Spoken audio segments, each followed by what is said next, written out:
video is powered by StakeMate, the UK's #1 social football betting app.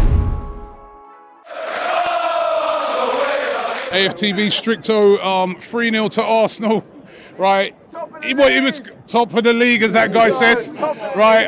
Listen, all we can keep doing is putting the pressure on Man City, and that's what we've done today. Fantastic, man. Everyone knew what this occasion meant. All the players knew what was at stake. They carried it out, they executed it well, defensively, offensively. You know, even the individuals, even as individuals, talk less of collectives. I thought today Rice was assist and a goal. And not even just, his offensive play, but his defensive play, breaking him down, putting his foot. Listen, this guy, he hardly gives away free kicks.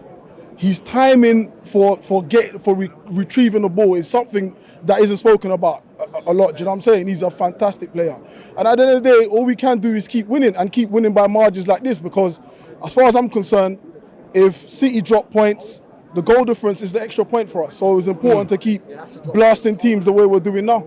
Yeah, and listen, at 1-0, it's still a bit sticky, you know what I mean? Because you always got that fear that all they got to do is score one goal, and the anxiety sets in. We've also still remember that Villa game, but they didn't panic today, did they?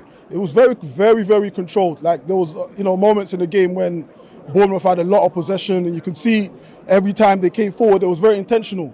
But I think, the boys at the back, Saliba again, Gabriel, just had that composure about them today, and that's what you need, because obviously you're gonna face times when it's tough, and some players can crumble, but them lot was on a different. I mean, we played them last season here. Remember how it went last season? Do you know what I'm saying? There was a lot of emotional. It was an emotional game. There was a lot of energy that went into that game, and it was important that this season, to control our emotions, because we're gonna need it to go on to the next game, to go to Old Trafford, and then the game here at Everton. And we're going to need favours from other teams, Yeah. I have no hope in Tottenham.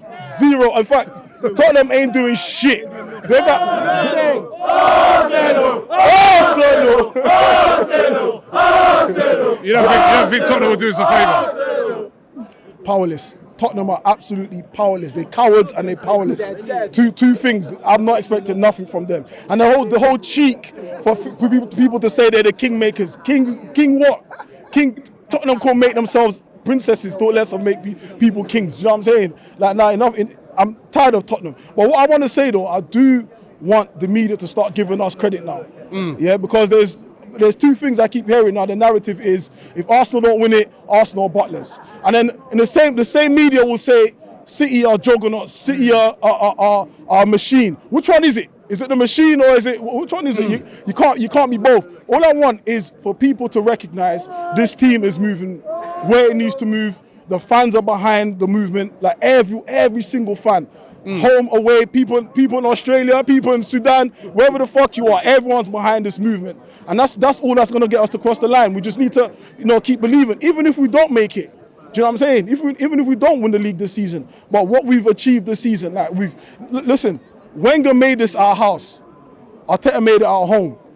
And we can't discount that. That is one thing I take away from Arteta being here, being the manager of this club. He's united all of us, everyone's together, and we're pulling in the right direction.